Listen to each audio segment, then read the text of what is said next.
We look at the icons who define their fields and find it easy to assume they were simply born for the moment.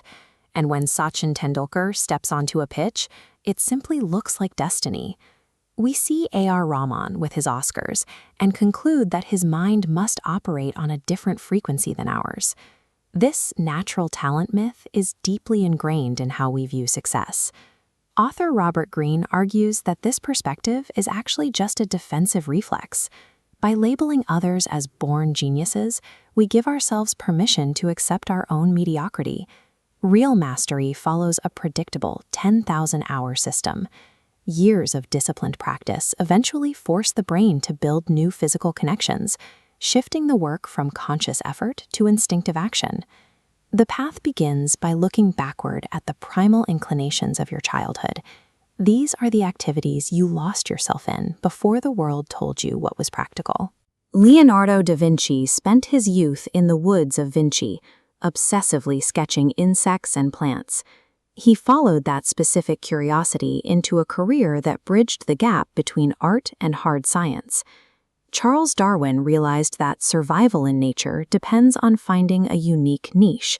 You can apply this by merging two standard skills, like coding and storytelling, to create a field where you face no competition.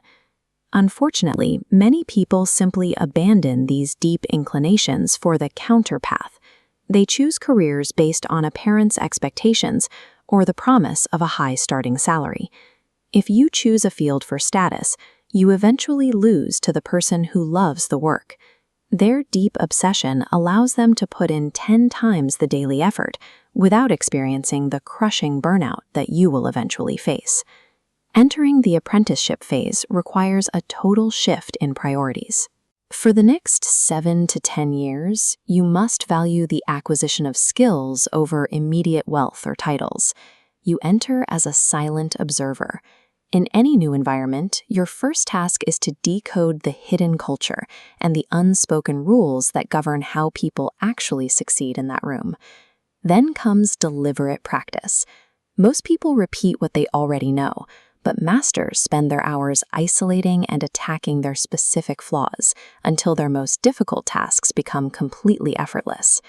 This phase is defined by intense boredom and frustration.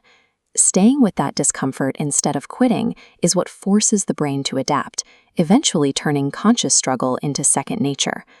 Learning a complex craft alone is a slow 20-year crawl of trial and error.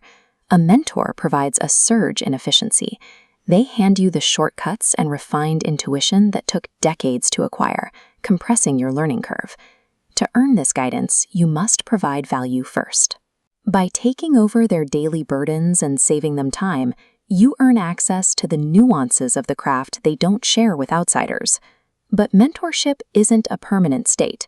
Once you have absorbed their fundamentals, you have to move beyond their influence to develop a style that is entirely your own.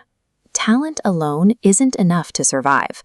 Every year, brilliant people sabotage their own careers because they lack the social intelligence to navigate office dynamics. They fall into the trap of naive reality, assuming that hard work is always rewarded fairly.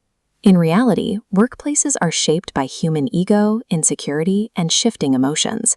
If you rise too quickly and display your success openly, you invite secret envy. Peers and even superiors may feel threatened, leading to quiet efforts to undermine your progress. You handle dramatic, unproductive people by bypassing them. Rather than wasting mental energy on arguments, you give them a polite smile and keep your focus on the work. Managing human friction is a technical requirement of the job. Toxic politics will remove you from the field long before a lack of skill does. Once you have the skills and the social awareness, you transition into the creative active mind. This is where you stop following the industry's rules and start inventing new ones. Masters possess negative capability. When faced with a crisis or an unsolvable problem, they remain calm. They stay in the uncertainty without panicking, allowing the solution to emerge. They practice dimensional thinking, viewing a problem from a 360-degree angle. By connecting concepts from unrelated fields, they find the innovative solutions that average minds overlook.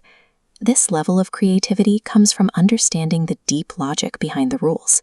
You can only break the standards of your field once you've spent a decade mastering them. Mastery is a deliberate daily choice to embrace extreme focus. It belongs to those willing to push past the limits of comfort.